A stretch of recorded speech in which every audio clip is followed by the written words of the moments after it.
What's the story, Morning Glory? What's the word, Hummingbird? Thank you so much for clicking on my channel and for joining me for this review of Love and Marriage DC Season 1 episode I Don't Know. So we are still at the couples retreat, and on this particular day, they're going to have a Q&A.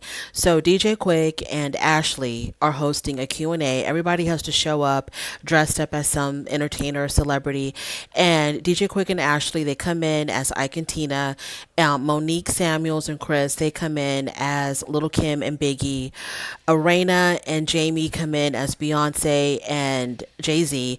And poor Winter didn't get the memo. So she showed up with her regular clothes, but then they were like, okay, girl, you can be Yolanda Adams, I guess because, of her singing voice. So anyway, so the Q&A starts. I forgot what the first question was, but when the question was asked, if you met your spouse today, would you still marry them?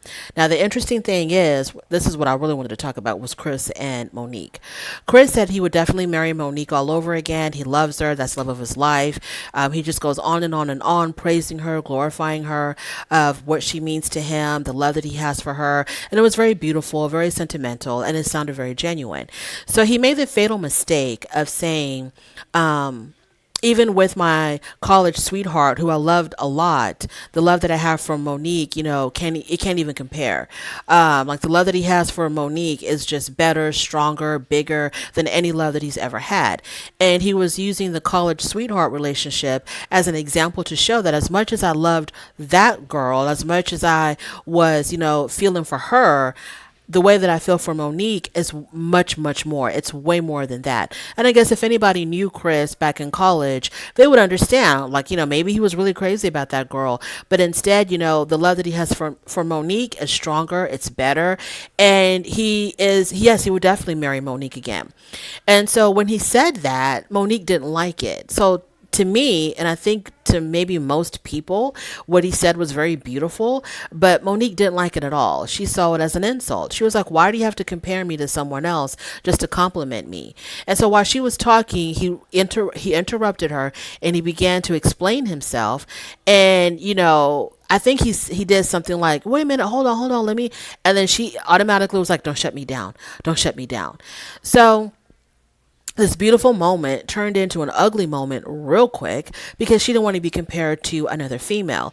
So when it came time for her to answer the question, would she marry Chris if they had met today, she said no, she wouldn't. She wouldn't marry Chris. She said that I would still choose Chris, but I wouldn't marry him because she says that things were different after they actually got married and their relationship was a lot more fun before they got married.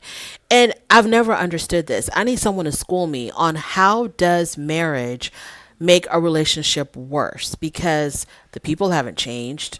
How you relate to each other hasn't changed. Like, why would that be any different? And also, since I don't know what it is, like what happens to some people mentally, like once they're married, like something mentally just starts, or emotionally, I don't know, kind of starts going off track. Is it the fear of like, oh my God, I am locked with this person for the rest of my life? But you're not. You can easily get a divorce. You can walk away. So many people have. So many people do and will always do. You're not locked to them, even though you made the vows, you made the promise, I'll never desert you, I won't abandon you, blah, blah, blah. When things don't work out, sometimes things just don't work out, and they have this thing called divorce. They have this thing called legal separation. So you can still walk away from this person if it becomes not your cup of tea. So I don't understand, like, what is it about people that are like, things just went downhill after we got married? I need a lot of information about this. But anyways, so after the couples retreat, oh, and by the way, in his confessional, Chris said that he was really hurt that Monique would say that to him, that she would still choose him, but she wouldn't marry him. So I guess marriage to him has a completely different connotation than it does to her, because she's probably like, that's not a bad thing what I said, because I still choose you. I just wouldn't go through the whole legal process of getting married. And maybe to him it was like, well, me marrying you shows how much I love you because I wouldn't marry anyone else. So after the couples retreat, they're back home and they're having a conversation about this. Monique brings up that Chris mentioning she brings up the whole thing about him mentioning another woman. And like I said, to me, I just saw it as him trying to compare how much more Monique means to him than any other woman in his life. And Mo says that, she always feels like she has to prove her value and her worthiness. And so when he compared her to someone else, she feels like she has to, I guess, prove herself compared to some woman he dated in his 20s. Like, I don't understand what that had. I mean, this man keeps telling you he would choose you all over again. He loves you. He loves you more than any other female that he's been with. The love that he has for you surpasses all others. Like, why do you feel like you have to prove to him anything? Sometimes I feel like Monique is constantly picking a fight with him just to pick a fight, just to create tension, just to create a problem. And then I guess I don't, does she even like this man? Does Monique even like Chris? I know she has love for him because they've been together for so long. This is her husband, the father of her children. But does she like him? When she said, I wouldn't marry you again, but I would still choose you, I feel like she's slick saying, no, I wouldn't choose you at all. I feel like she's slick with saying that.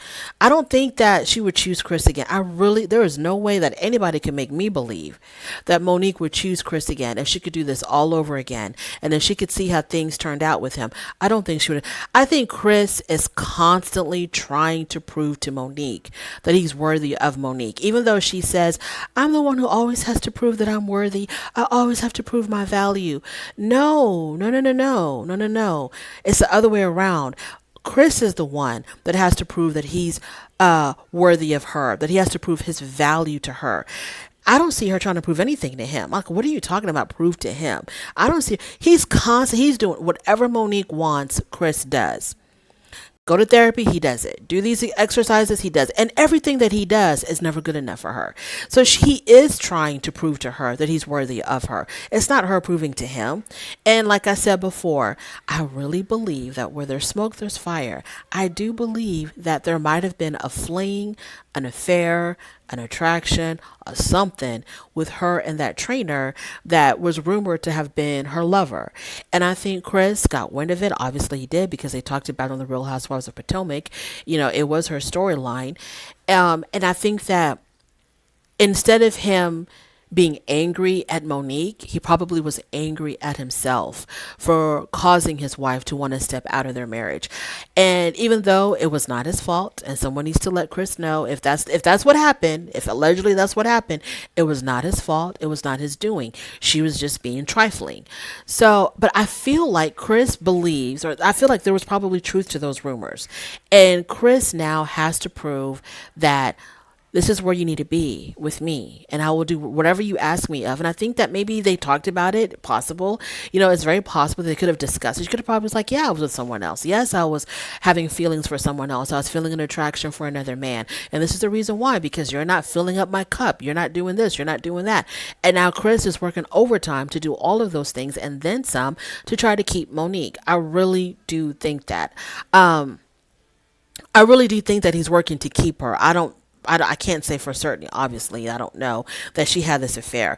I think that as I'm watching this season, or as I'm watching this show, it seems to me like I feel like more likely than not, there was an affair.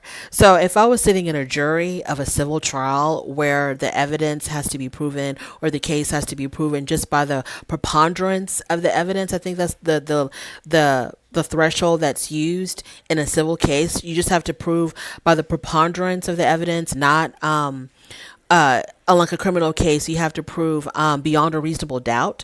I think in a civil case, it's like just by the preponderance of the evidence. If I was sitting in a civil trial, the jury of a civil trial, and someone was trying to prove to me that Monique had this affair, and they laid out what they laid out on the Real Housewives of Potomac, and I see what I'm seeing on Love and Marriage DC, I would have to say yes.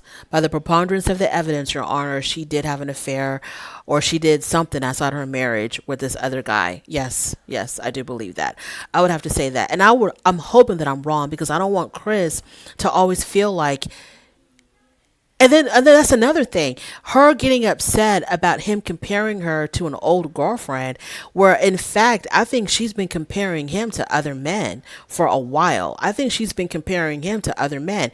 Maybe comparing him to this so-called trainer that she had this so-called affair with, or just comparing him to other men, period. I think she's comparing Chris to other men. Yeah, I think she's the one that's doing the comparing, not him. I think he was using his relationship with his ex-girlfriend from when he was in his 20s or late teens. I think he was just using that as an example to show her how much, like he hasn't had a lot of girlfriends. And the one girlfriend that he had in college meant a whole lot to him. But guess what? You mean more to me than she ever did. So I'm not understanding why she didn't understand that, why she made that into a bad thing. Now, they did give us a preview of the reunion, I think, where Monique addresses the rumors on the internet that she's just trying to build a case for her divorce, and she completely denies it. I was like, wow, I'm not the only one that sees this. I was like, okay, I'm not the only one that sees this, because I don't listen to other reviews of this show. I don't go on the internet, on Twitter, whatever, looking up stuff about these people. So I don't know how other people feel about this show or how they feel about Monique and Chris. So when she said that, like, addressing the rumors that are out there, I was like, damn. So other people have seen what I've seen and feel how I feel, that Monique is just not that into this guy at all. So yeah, that was really, really interesting. I'm not hoping for anyone's marriage to fail. Absolutely not. But I just have questions, and maybe the reunion will clear up some of these questions. Anyway, that is my review. Thank you so much for joining me. I really do appreciate it. On your way out, please don't forget to rate the video. If you like this content, please subscribe, and I will definitely talk to you later. Bye.